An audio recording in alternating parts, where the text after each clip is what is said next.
Another year, another Yakuza.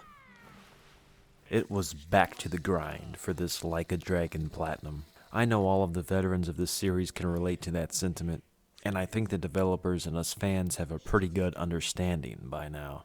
Crazy is captivating, and no one is more sincere or more absurd than Ichibal's Kasuga, the best lead character in a video game in as many years as he's been known to us.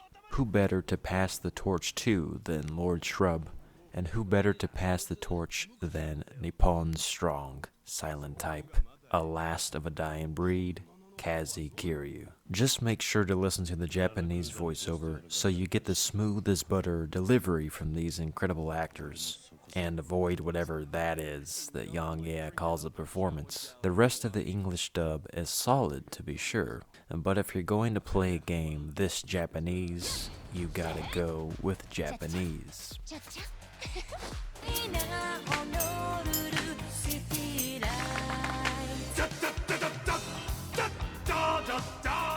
For what could be considered the biggest title that the studio named Ryu Good Games has made, Like a Dragon 8 picks up where 7 left off, in the direction of a true JRPG format, which is in some ways as troubling as it is ambitious. After all, as much as I enjoy this genre is some real dog shit at times.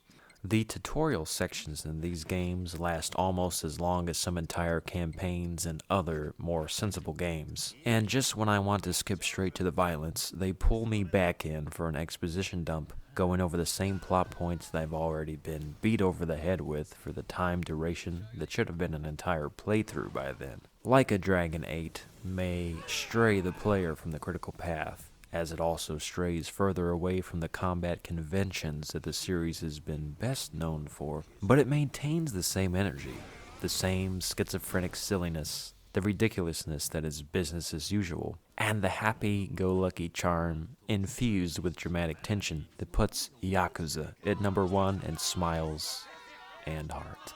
Yakuza can make you unsure whether to laugh or cry, but perhaps both is the answer. It's a 150-hour journey, which is no more and no less than the average Yakuza Platinum, once again making me question whether completing games these days is even worth it.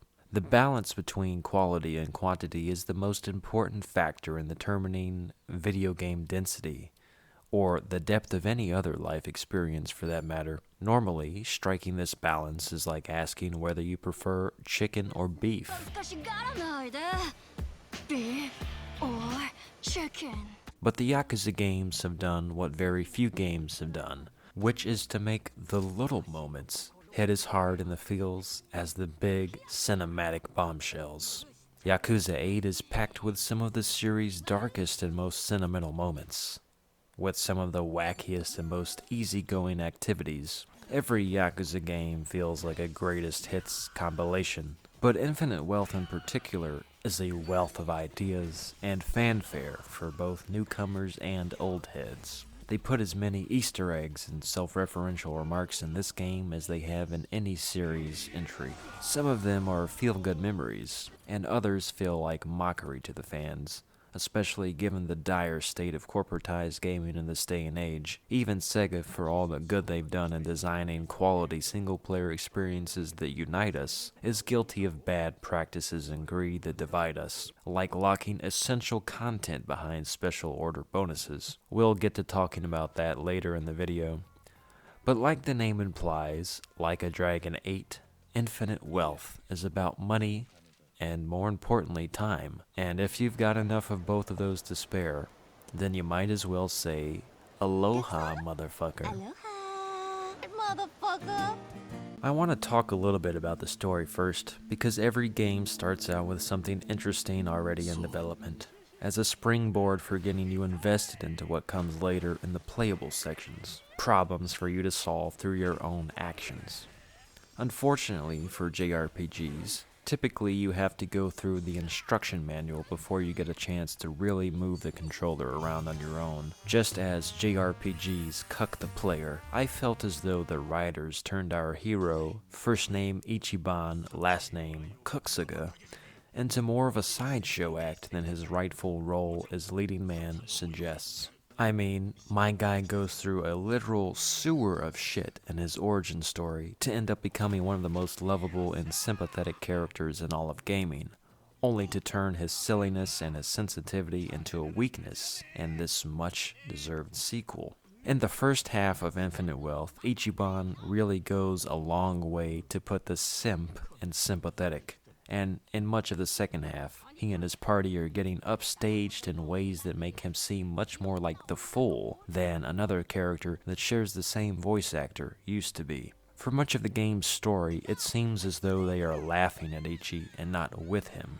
His apparent lack of intelligence and tact was always one of his virtues, because his harebrained schemes were so wild that they had to work. And his eternal optimism came across as honest and authentic as he played the fun-loving goofball counterpart in a series known for ridiculous yet seamless tonal shifts between comical hysteria and psychotic violence. Ichiban is like the Majima to Kiryu's straight man routine, or more accurately, the reincarnation of Nishikiyama, if Nishiki had not been cucked the same way that the young master was. Now, a lot of these sloppy setups end up having well-deserved payoffs delivered in the ending and the sub-stories. Bonus story moments that serve to flesh out more of the characterization should you choose to partake in these side activities, which are essential to the series' appeal and lore. Despite the many plot contrivances which force you to turn on your suspension of disbelief, the new supporting cast members come into their own and mesh nicely to develop chemistry with the old cast members. A cast that now includes 10 party members for you to mix and match, some of whom get more spotlight shown on them in this sequel, like Sexy Sony, the bad bitch supreme. But the way I feel about much of the main story sections is like the metaphor I've used above. So many of the main progression systems are locked behind slow story beats and side content, far into the extended tutorial missions, that you don't get to really enjoy the gameplay until deep in the late game stages and the premium adventure mode. So the player ends up feeling like a tool more than the game characters who are supposed to be the literal tools for us to use are. Considering that Yakuza is meant to be a game for the completionist, I can kind of give this game a pass for being on the slow side of things, because it does eventually come together nicely after, say, 80 hours of investment. As I said in my last video, RPGs get better the longer that you chew on them. The short and sweet tends to beat the long and laborious, or the counter argument, I suppose, as Pocket Racer says, would be, it's not the fastest who wins, but the one who has the most fun. At least let me get to the fun so that I can see for myself. As much as I love this series, as a journalist, who would I be if I didn't tell the world about the shortcomings? I cannot ignore how everything leading up to the end game, if you can call it that, could have been a lot sharper, a lot sooner. Order of doing things in the Yakuza games doesn't necessarily matter, although certain activities would be better to experience initially, because the later you put off the sub-stories, the more you're over-leveled to the point of trivializing many of the combat encounters and rewards. It's not a bad design, but it isn't a perfect progression either. Take for instance the long endgame grind of getting to level 70, 20 levels after the final story boss, only to get the trophy for completion. It could be worse. It could be the grind to level 99, but on multiple characters for Yakuza 7. Basically, in other words, a lot of this stuff is useless from a gameplay perspective, by being too little too late. Because every player will experience the content in different degrees, it would make more sense to have everything scale up higher in the sub-stories, and for the jobs to unlock in, say, Chapter 1 rather than Chapter 5. The plot is full of nonsensical back-and-forth momentum shifts that seem to drag on more than could ever feel natural. The Yakuza storylines love to get indulgent, but this is really taking it to the Kiwami. For the first time while playing this series, I decided to pace myself and do most of the side content as it came to me, instead of beelining the main story. I would do the mini-games, subs, and probably my favorite activities in the game, the Kiryu Awakening missions. These are some short, sweet, laissez-faire callbacks to some of the warm moments throughout the Kiryu saga, most of which were fresh in my mind from my Yakuza marathon that I've completed recently. Let me just take the time to applaud the writing in this game for being a love letter to Kiryu and for not getting over sentimental, even though Yakuza is known for being a little sentimental, by giving Kiryu and the fans a nice bucket list to remember him by. It doesn't become a pity party because Kiryu isn't one for pity. If not to say goodbye, these activities are certainly there to reinforce the good times that we've had playing these games collectively. Kiryu is such a well-liked and respected character that he deserved to be treated with a certain level of regard in what might be his final chapter in the series. Who knows? It seems that you can take the man out of the Yakuza, but you can't take the Yakuza out of the man, which kind of sums up the entire series at this point. The way they handled Kiryu's potential last outing as the protagonist was great, unlike some characters were treated in recent fan fiction, specifically that one dude who ate a golf club for his last supper. One of the best things about the 100% checklist in Infinite Wealth is that you don't actually need to do anything close to really 100% to get the platinum and feel content with yourself. I did most of the new content anyway, just because I'm genuinely curious in the secret moments, and because the writers did a good job with their joke writing and putting in the feels. For one thing, I can say Infinite Wealth might have the best single sub-story in the entire series, and many of the subs get darker than I thought they would dare to go. This is definitely one of the strongest lineups of side content in the entire series. And it makes sense to do these goals before reaching the final boss, because by this point you'll have the maximum advantages that your party members have to offer. And you get to test out the strongest moves against enemies that will be able to give and take a beating. I think this was the correct way to play, and definitely the smartest way. And therefore, I ended up beating the main story only after about 90 hours, with about 60 or so hours left for cleanup and exploration. Speaking of exploration, Dondoku Island is the obvious highlight for Infinite Wealth's free mode.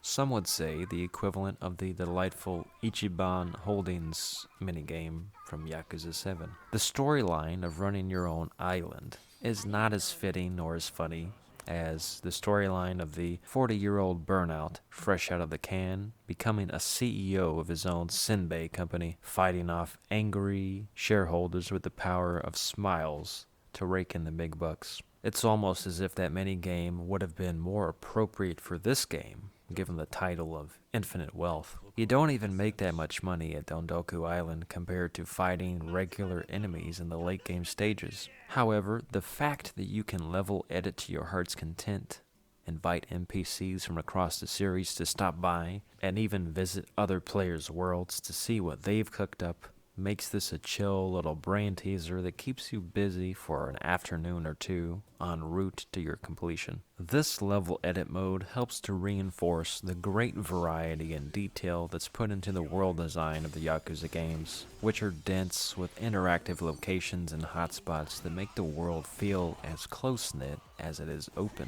Although these games are not true sandboxes, I'd say the level design is on the very next tier of greatness, but they always feel lived in, and there is no exception here in Infinite Wealth. The side content is, like I've said, the strong suit of Yakuza, and I had a good laugh at stuff like the crazy delivery missions, the mismatch catfish simulator, and Sicko Snap.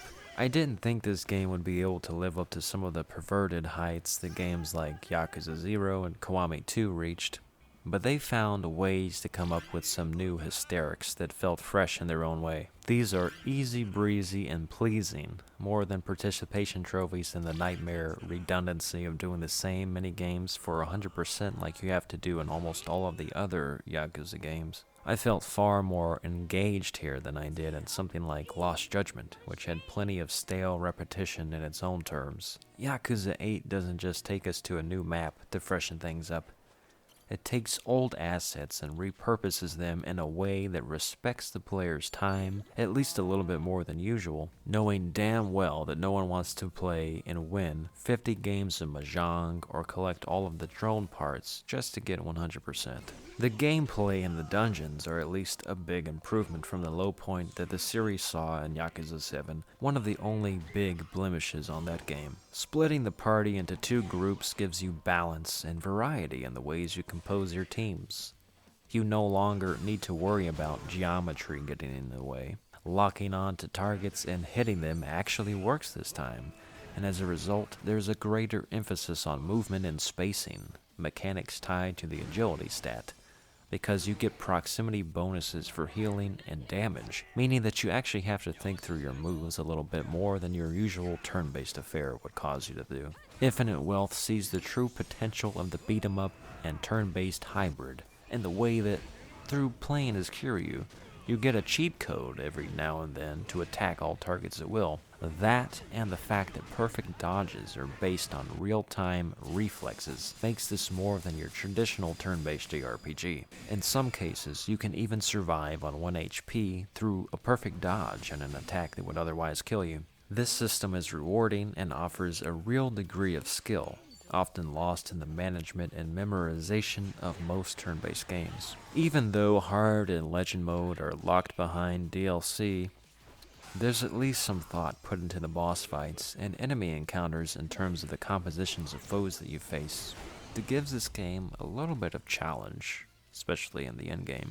Chain attacks are a critical component of the battles in Infinite Wealth, especially since it's not uncommon to be outnumbered by waves of surrounding enemies, so being able to ping-pong these little shitheads around to maximize the potential of a party turn is essential, because you can wind up in situations where you cycle through more than 4 whole enemy moves before you get to respond. It's not the most dynamic of all gameplay, but it's also underrated and improved compared to the last game, even if it's not as flashy or as refreshing as it was in Yakuza 7 in my opinion. Overall, the gameplay is better. It's also, arguably, a bit easier, especially with no true super boss at the end of the last dungeon. Yes, the Amons do show up in one of the late game dungeons, and yes, it is a perfect opportunity to take on the whole clan at once, but in no way does it compare to the insane battle at the true final Millennium Tower in Yakuza 7. Again, this highlights a bit of the issue with the lopsided progression in this game. There's good content on offer, but when and where you access it can completely alter your perception of it. All I know is that grinding to level 70 was annoying, at least made a bit easier by the new feature that lets you dispatch of low-level enemies with one button press, a la Persona 5 Royal's Mona Bus Bash. But with no true super boss, this felt like the most pointless task on my platinum checklist. Of course, there are worse tasks that you have to complete in other games, trust me. There's a good amount of gear and items that ultimately go to waste, and though I did dabble with some higher level upgrades, I never ended up needing all of it because for a game that goes on as long as it does, I'm not liable to replay the story again in this format, especially not since New Game Plus is also locked in a DLC chest. So after grinding out all of the miscellaneous tasks off the map, the last thing anyone wants to do in New Game Plus is to go through tutorials and submissions a second time. Still, that shit should be free at launch. It's strange to have a message about greed and capitalism, corruption, given the Sega DLC situation leaving a dark cloud over this game. I guess it's fair game to say that New Game Plus is negligible for this format, because the average person will not do everything there is even once, let alone twice.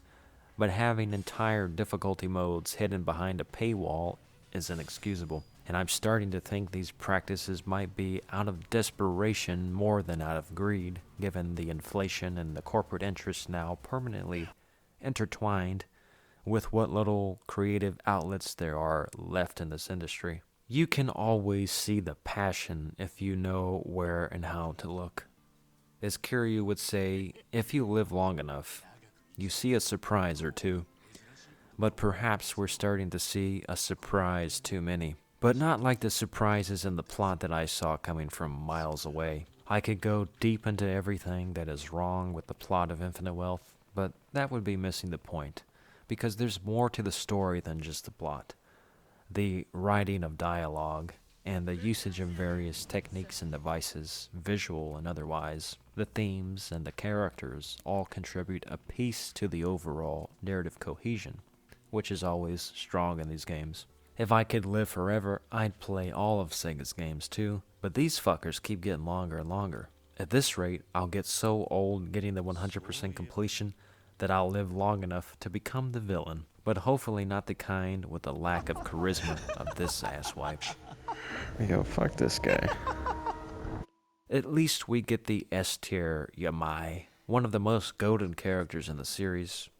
Where have they been hiding this guy for all these years? Can you imagine if he was active during the Tojo's prime? Out of all of the red herring superfluous characters, at least we get one newcomer who stays interesting from start to finish and doesn't betray our intrigue at any point in between, even when they try to undermine the greatness of Ichiban in one way or another.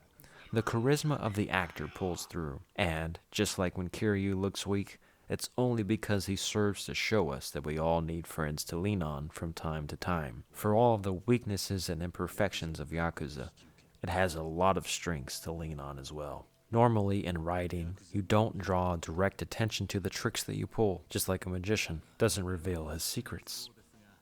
But as many characters observe about Ichiban, he's ridiculous and fun, and we know that too, and we believe it, so the writers can say it. Infinite Wealth, although certainly not the last Yakuza game, plays like an amazing swan song for the series' main protagonist, and the immediate characters found in his orbit over the years. It's a heartfelt and honest story that works not because of logic, but because of the character depth and chemistry that these actors have put together. These actors that have been playing off each other for almost 20 years. The Yakuza series is very uncharacteristic, but maybe that's because the uncharacteristic things make us human, and the uncharacteristic makes games fun.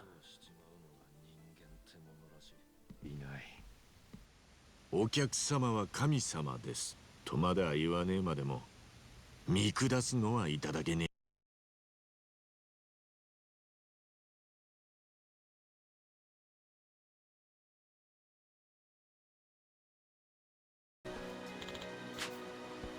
え。なんだ？